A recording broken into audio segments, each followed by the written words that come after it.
में समाज को मजबूती से आगे बढ़ाने में 75 वर्ष का ये पड़ाव बहुत अहम है। लक्ष्य के प्रति आपके समर्पण का ही परिणाम है कि आज ये यात्रा 150 से ज्यादा देशों में फैल चुकी है। वसंत पंचमी के इस पावन पर्व पर आज हम गुरु रामचंद्र जी की जन्म जयंती का उत्सव मना रहे हैं।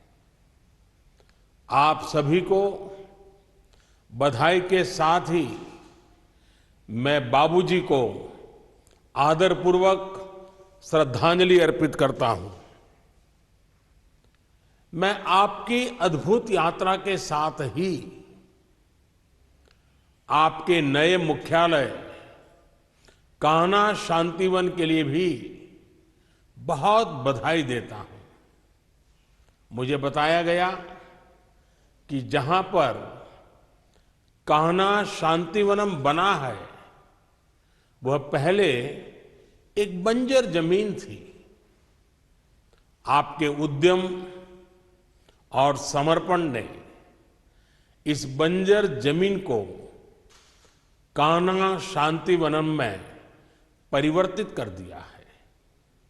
ये शांतिवनम बाबूजी की सीख का जीता जागता उदाहरण है।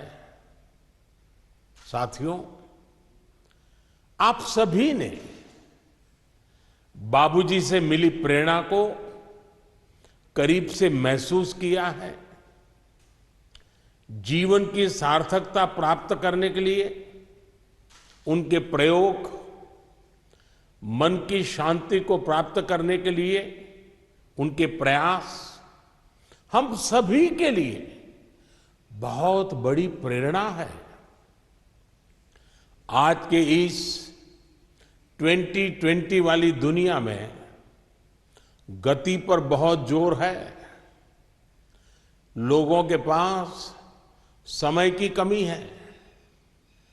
ऐसे में सहज मार्ग के जरिए आप लोगों को स्फूर्त और आध्यात्मिक ढंग से स्वस्थ रखने में बहुत बड़ा योगदान दे रहे हैं।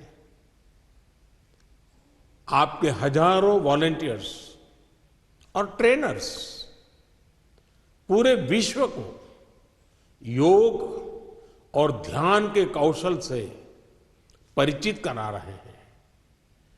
ये मानवता की बहुत बड़ी सेवा है। आपके ट्रेनर्स और वॉलंटियर्स ने विद्या के असली अर्थ को साकार किया है।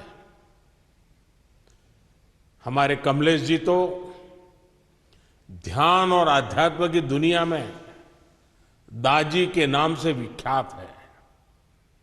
भाई कमलेश जी के बारे में यही कह सकता हूं कि वो पश्चिम और भारत की अच्छाइयों का संगम है।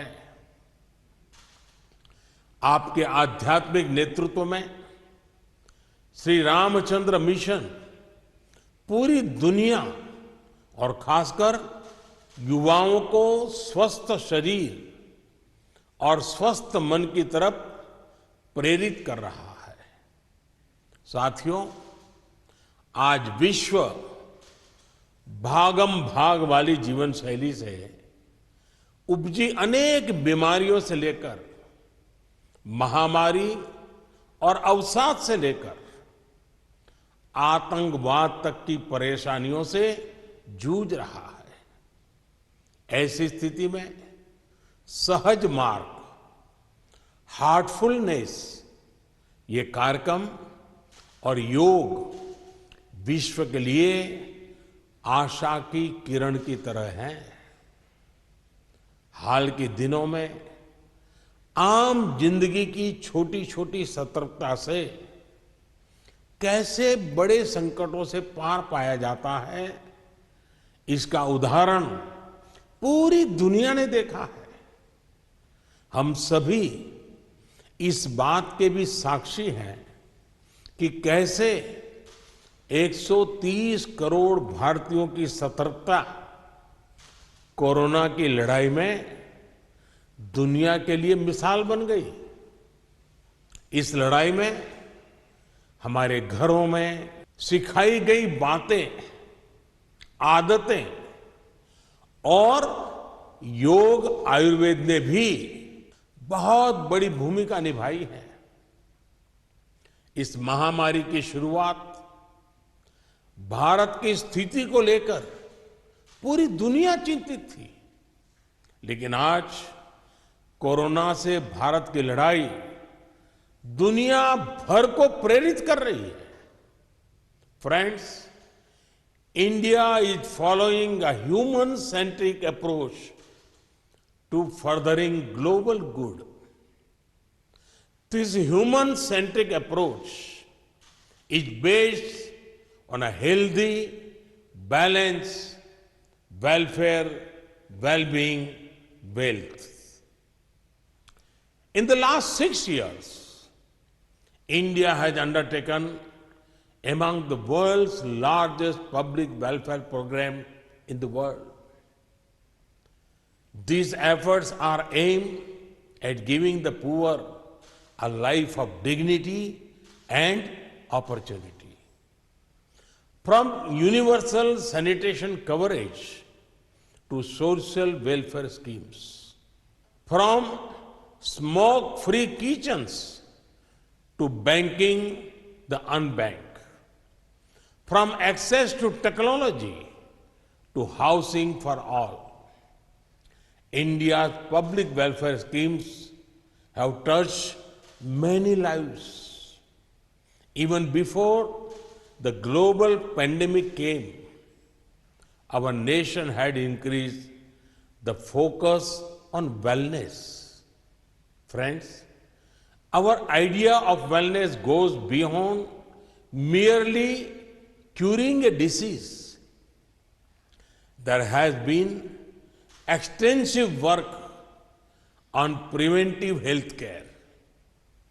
India's flagship healthcare scheme, Ayushman Bharat, has more beneficiaries than the population of America and many European nations. It is the world's largest healthcare scheme. The prices of medicines and medical equipments have been lowered.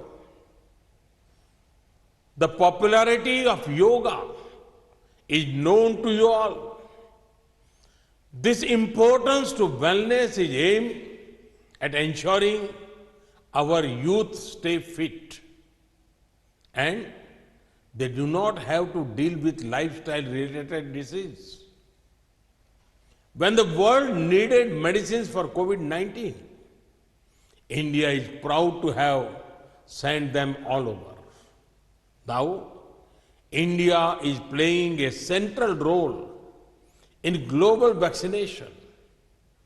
Our vision for wellness is as much global as it is domestic. Friends, the world is looking at health and wellness very seriously, especially after COVID-19. India has much to offer in this regard. Let us work towards making India a hub for spiritual and wellness tourism. Our yoga and Ayurveda can contribute to a healthy planet. It is our aim to present this to the world in a language they understand. We should scientifically elaborate on their benefits and invite the world to come and rejuvenate in India. Your own heartfulness, meditation practice is a step in that direction. साथियों, post corona world में अब योग और ध्यान को लेकर पूरी दुनिया में गंभीरता और बढ़ रही है। श्रीमद् भगवत गीता में लिखा है, सिद्ध सिद्धियों समो भूत्वा समत्वम योग उच्यते, यानी सिद्धि और असिद्धि में समभाव होकर योग में रमते हुए सिर्फ कर्म करो, यह समभाव ही योग कहलाता है। योग के साथ ध्यान की भी आज के विश्व को बहुत अधिक आवश्यकता है। दुनिया के कई बड़े संस्थान ये दावा कर चुके हैं कि अवसाद, डिप्रेशन मानव जीवन की कितनी बड़ी चुनौती बनता जा रहा है। ऐसे में मुझे विश्वास है कि आप अपने हार्टफुलनेस कार्यक्रम से योग और ध्यान के जरिए इस समस्या से निपटने में मानवता की मदद करेंगे। साथियों, हमारे वेदों में कहा गया है, यथा द्योषच पृथ्वी च न विवितो न ऋष्यतः एवा में प्राणमा विवेहे, यानी जिस प्रकार आकाश एवं पृथ्वी न भयग्रस्त होते हैं और न इनका नाश होता है, उसी प्रकार हे मेरे प्राण तुम भी भयमुक्त रहो। भयमुक्त वही हो सकता है जो स्वतंत्र हो। मुझे पूर्ण विश्वास है कि सहज मार्ग पर चलकर आप लोगों को शारीरिक और मानसिक रूप में भय मुक्त बनाते रहेंगे। रोगों से मुक्त नागरिक, मानसिक रूप से सशक्त नागरिक भारत को नई ऊंचाइयों पर ले जाएगा। इस साल हम अपनी स्वतंत्रता के 75वें वर्ष में भी प्रवेश कर रहे हैं। आपके प्रयास देश को आगे बढ़ाए, इन्हीं कामनाओं के साथ एक बार फिर आप सभी को बहुत बहुत शुभकामनाएं। धन्यवाद।